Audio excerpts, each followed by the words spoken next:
Good morning friend. आज हम लोग मॉडर्न हिस्ट्री के टॉप 15 क्वेश्चन को देखेंगे। ये सेट 1 है।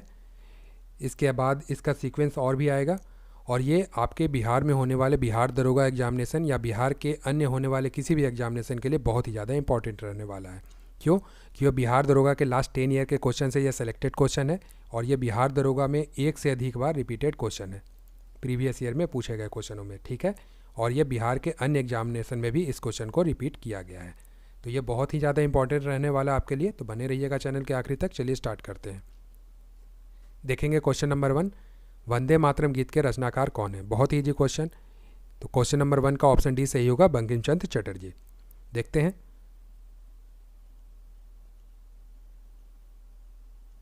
देखेंगे राष्ट्रगीत वंदे मातरम के रचनाकार हैं बंगाली उपन्यासकार श्री बंकिम चंद्र चट्टोपाध्याय। इन्होंने अपने उपन्यास आनंद मठ में 1882 ईस्वी में इस गीत को प्रकाशित किया था। ठीक है, और लिखा कब था? 1874 ईस्वी में। 1874 में लिखा था तथा प्रकाशित किया था 1882 ईस्वी में, याद रहेगा।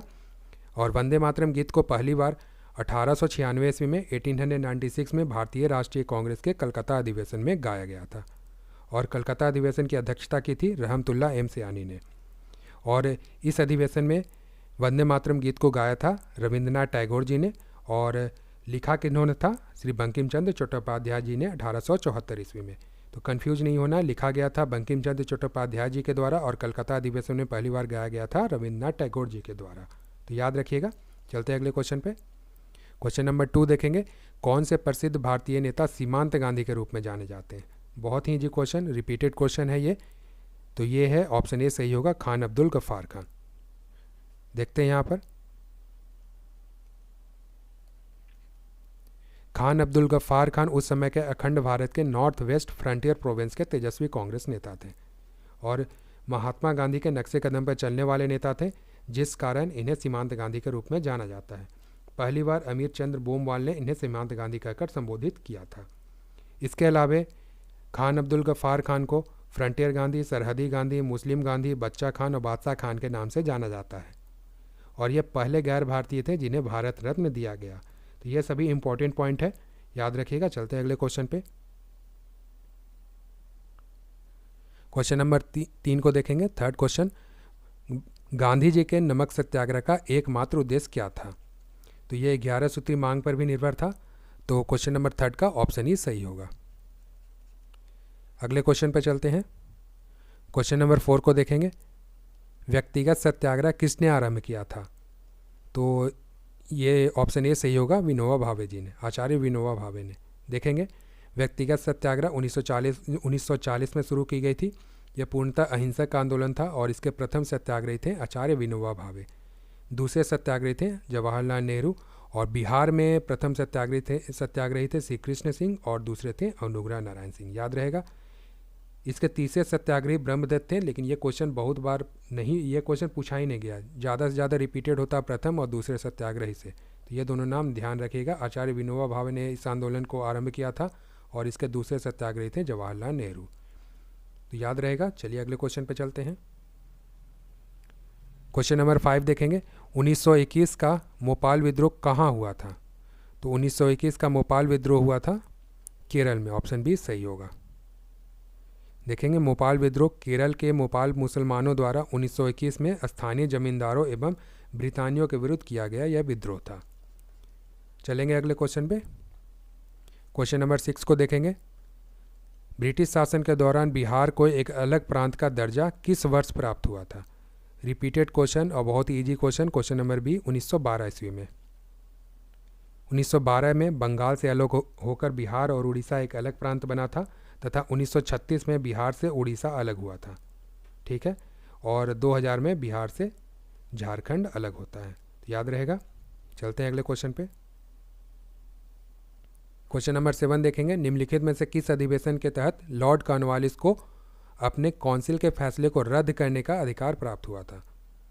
तो क्वेश्चन नंबर 7 का ऑप्शन बी सही होगा, 1786 के एक्ट में, याद रहेगा। देखेंगे 1786 के ब्रिटिश संसद 1786 में ब्रिटिश संसद द्वारा पारित एक अधिनियम के तहत भारत के गवर्नर जनरल को अपने परिषद के निर्णय को रद्द करने का अधिकार मिला था।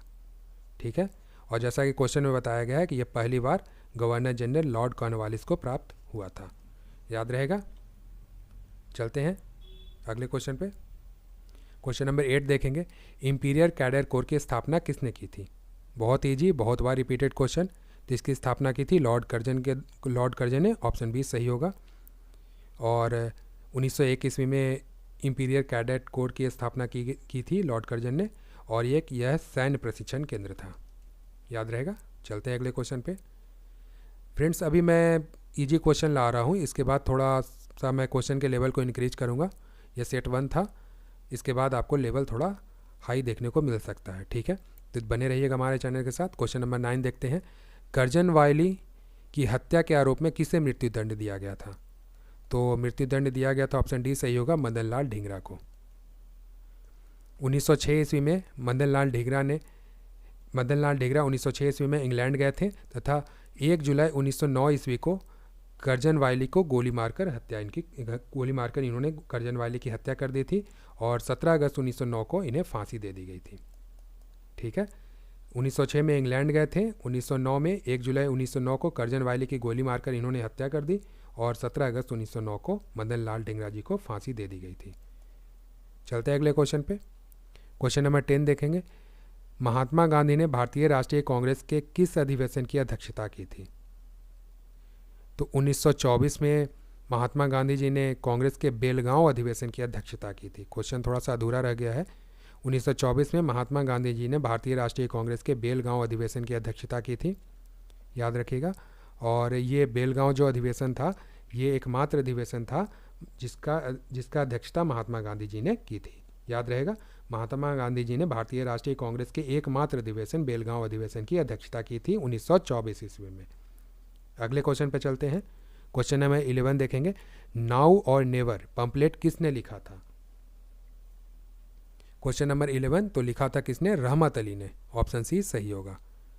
इनका पूरा नाम है चौधरी रहमत अली। याद रहेगा, ये कैम्ब्रिज यूनिवर्सिटी के छात्र हैं, कानून की पढ़ाई पढ़ रहे थे, और इन्होंने 1931 ईस्वी में एक पर्चा लिखा था जिसका शीर्षक था अभी नहीं तो कभी नहीं, अंग्रेजी में कहें तो नाउ और नेवर, और जिसे पाकिस्तान घोषणा के रूप में जाना जाता है क्योंकि इसमें पहली बार पाकिस्तान शब्द का प्रयोग किया गया था, और कांग्रेस के तीसरे गोलमेज सम्मेलन 1932 ईस्वी में इसे प्रस्तुत किया गया था। तो याद रखिएगा, नाउ और नेवर पंपलेट किसने लिखा था? रहमत अली ने, पूरा नाम चौधरी रहमत अली।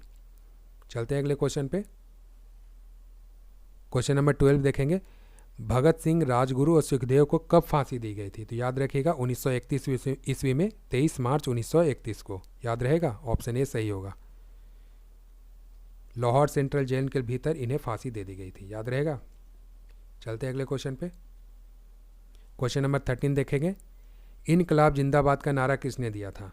इनकलाब जिंदाबाद का नारा दिया था मौलाना हसरत मोहानी ने, ऑप्शन ए सही होगा। एसएससी हो गया या फिर बीपीएससी हो गई, बिहार दरोगा, इसमें यह क्वेश्चन बहुत बार रिपीटेड है। इनकलाब जिंदाबाद का नारा किसने दिया था? मौलाना हसरत मोहानी ने।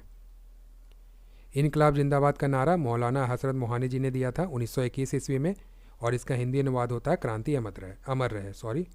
देखेंगे इसका हिंदी अनुवाद क्या होता है इनकलाब जिंदाबाद का कि क्रांति अमर रहे। याद रहेगा।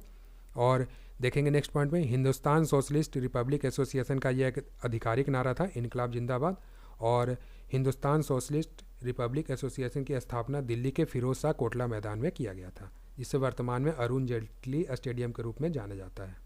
ठीक है। और इसकी स्थापना किसने की थी? तो चंद्रशेखर आज़ाद, भगत सिंह और सुखदेव थापा के द्वारा हिंदुस्तान सोशलिस्ट रिपब्लिक एसोसिएशन की स्थापना की गई थी 1928 ईस्वी में। ठीक है। अब देखो, इनकलाब जिंदाबाद का नारा है, इसे प्रसिद्धि कब मिली, कब यह फेमस हुआ? तो जब भगत सिंह और बटुकेश्वर दत्त ने दिल्ली के सेंट्रल असेंबली में बमबारी की और इस नारा को जोर जोर से गाया। इसके बाद यह नारा बहुत ही ज़्यादा प्रसिद्ध हो जाता है। कब बम फेंकी थी? तो 8 अप्रैल 1929 ईस्वी को। ध्यान में रखिएगा। चलते हैं अगले क्वेश्चन पे। क्वेश्चन नंबर 14 देखेंगे, भारतीय संघ के संस्थापक कौन है? तो भारतीय संघ के संस्थापक हैं सुरेंद्र नाथ बनर्जी, ऑप्शन ए सही होगा। भारतीय राष्ट्रीय संघ को ही भारतीय संघ के रूप में जाना जाता है, याद रहेगा।